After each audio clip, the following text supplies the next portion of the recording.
Hello friends, आज अपनी profit and loss topic की सेकंड क्लास चलेगी और सेकंड क्लास के अंदर हम टाइप क्वेश्चन देखेंगे जो बहुत इंपॉर्टेंट है आने वाले एनटीपीसी ग्रुप डी एग्जाम के लिए, एलपीसीबी 2 के सीबीटी 2 के लिए। तो देखिए लॉस एंड प्रॉफिट का टाइप सेकंड में आपको पढ़ाता हूं। तो देखिए उससे पहले अपन को क्या करना है कि पूरा फोकस बोर्ड के ऊपर रखना है। हाँ, पूरा फोकस बोर्ड के ऊपर रखो। देखिए क्वेश्चन क्या कहता है, टाइप सेकंड पैटर्न का क्वेश्चन क्या कहता है जो इंपॉर्टेंट है, एसएससी सीजीएल मेंस में आया हुआ है क्वेश्चन है ये। देखिए जब कोई वस्तु 555 रुपए में बेची जाती है तो उसे 10% की हानि होती है। यानी जब कोई वस्तु सेलिंग प्राइस है, मान लो कोई भी वस्तु को 555 में बेचेंगे ना अपन, तो उसकी कॉस्ट प्राइस में से 10% की हानि होगी। समझो, अब मान के चलो कोई भी चीज का कॉस्ट प्राइस 100 मान के चलते हैं। मान लो कॉस्ट प्राइस 100 रुपए था, उसमें 10% की हानि हो गई। मान लो कॉस्ट प्राइस 100 रुपए था, उसमें से 10% की हानि हो गई, तो कितने बचे? 100 में से 10 गए तो 90 बचे, यानी 90% बच गए। यानी 555 में कोई चीज बेची जाती है तो उसका मान 90% आ गया। समझो, आप इतना सा ध्यान रखो। 555 में कोई वस्तु बेची तो कॉस्ट 10% की हानि होती है कॉस्ट प्राइस पर, लागत मूल्य पर। लागत मूल्य नहीं दे रखी तो अपन को 100 मान के चलना है, 100% मान के चलना है। 100% मान ली और उसमें से 10% की हानि होती है ना 555 में बेचने पर, तो 555 का मान आ गया 90%। 100 में से 10% गए तो 90%, यानी 90% लागत मूल्य का मान 555 है। तो 80% लाभ कमाने के लिए हमें किस कीमत पर बेचा जाना चाहिए? अब लाभ किस पे कमाया जाता है? मैंने कल इससे पहले जो टॉपिक पढ़ाया था, मतलब कि कॉस्ट प्राइस, इसका मतलब ये होता है कि अपन को जो भी प्रॉफिट चाहिए, लॉस चाहिए, हमेशा लागत मूल्य पर ही मिलता है। लाभ हानि हमेशा लागत मूल्य पर ही मिलती है।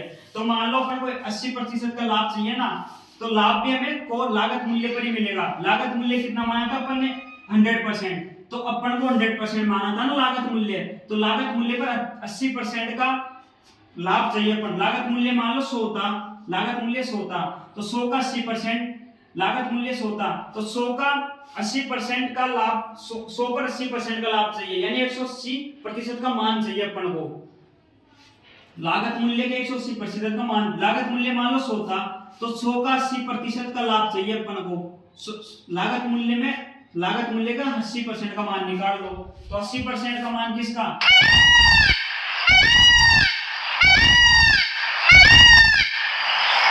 क्या मैं क्या कहना चाह रहा हूं, यहां तक आपको समझ में आ गया? भाई 555 में कोई चीज बेचेंगे ना तो लागत मूल्य से 10% का लॉस हो जाएगा। लागत मूल्य अपन ने 100 मान ली, तो 100 में से 10% का मान गया तो 90% बच गए, तो 90% का मान 555 है। और अब अपन को 80% का लाभ चाहिए। अब लाभ और हानि हमेशा लागत मूल्य पर ही लगती है। लागत मूल्य अपने पास 100 रुपए था, तो 100 रुपए में 80% का लाभ चाहिए, तो 80% का लाभ ले लो। 100 में 80% का मान जो जोड़ेंगे ना तो 100 में 80% का लाभ चाहिए। अब कैसे समझाऊं यार आपको, कैसे बताऊं? जैसे मान लो अपनी लागत मूल्य 100 मानी थी अपन ने। अब क्या अपन को क्वेश्चन क्या चाहिए कि अपन को 80% का लाभ चाहिए। अब 80% का लाभ किस पे चाहिए? कॉस्ट प्राइस पर ही तो 80% का लाभ होगा। भाई लाभ और हानि कॉस्ट प्राइस पर ही होती है, तो कॉस्ट प्राइस के अंदर अपन कॉस्ट प्राइस के अंदर सीपी का, यानी कॉस्ट लागत मूल्य का 80% का मान जोड़ देंगे। कॉस्ट प्राइस के अंदर कॉस्ट प्राइस का 80% का मान जोड़ देंगे। अब अपने पास कॉस्ट प्राइस क्या है? भाई 100 तो है ही, 100 तो है, और 100 का 80 पर कॉस्ट प्राइस का लागत मूल्य 100 का 80% का मान जोड़ दो। 100 तो आ ही रहा है, प्लस 100 का 80% का मान क्या होगा? 80 आ गया। तो यानी 100 में 80 जोड़ेंगे तो 180 आ गया। तो अपन को 180% का मान चाहिए। समझे आप? इधर से समझे कि लागत मूल्य तो 100 ही था अपने पास, लागत तो 80% का लाभ चाहिए। लाभ और हानि हमेशा लागत मूल्य पर ही होती है। लागत मूल्य अपन ने 100 माना था, 100 के अंदर 80% का लाभ जोड़ दो, 100 का ही कॉस्ट प्राइस का, तो 100 ये रहा। लागत मूल्य 100 थी, 100 का 80% निकाला, 80 आ गया। 100 प्लस 80 80 हो गया, 180 हो गया, 180% हो गया। तो 555 का मान 90% था और अपन को 180% का मान चाहिए। तो देखिए 1% का मान क्या आएगा? ये 90 इधर आ जाएगा। भाई 90, अब क्या हुआ आपने देखा कि 90% का मान आ गया, 555 आ गया ना। अब अपन को आ गया, अपन को 180% का मान चाहिए, तो दोनों साइड 2 से गुणा कर दो। समझ अपन को 180 का है तो चाहिए, तो 9 दूनी 18, तो 180 का है तो 180% आ गया। और 555 कितने हो गए, 5 दूनी 10, 5 दूनी 10 11, 5 दूनी 10 11, तो 1110 हो गए ये। समझे आप, समझे आप, 1110 हो गए। तो 180% का मान क्या है, 1110 आ गया।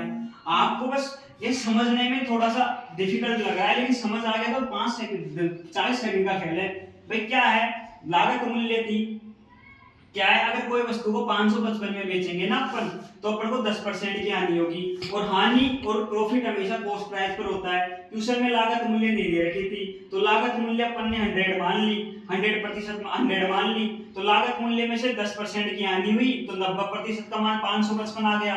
और फिर ट्यूशन कह रहा है कि 80% का लाभ कमाने के लिए, 80% का अपन को लाभ भी कमाना है, तो इसको किस कीमत पर बेचा जाना चाहिए। तो यानी लाभ भी 80% का कमाना है, तो कॉस्ट प्राइस पर ही लाभ कमाएंगे। कॉस्ट प्राइस 100 रुपए थी, तो 100 का 80% का लाभ जोड़ दो इसके अंदर। 100 तो कॉस्ट प्राइस थी, और 100 कॉस्ट प्राइस के ऊपर 80% का लाभ चाहिए था, तो 100 कॉस्ट प्राइस आगे लागत मूल्य आ गया, और लागत मूल्य कॉस्ट प्राइस का 80% का मान भी जोड़ दो। कॉस्ट प्राइस 100 थी और 80% का मान निकाल लिया, 100 प्लस 100 का 80% आ गया 80, तो 100 प्लस 80 यानी 180 आ गया। तो अपन को 180% का मान निकालना है। देखिए 90% का मान 555 है, दोनों साइड 2 से गुना करेंगे तो 180% का मान 1110 रुपए आ गया।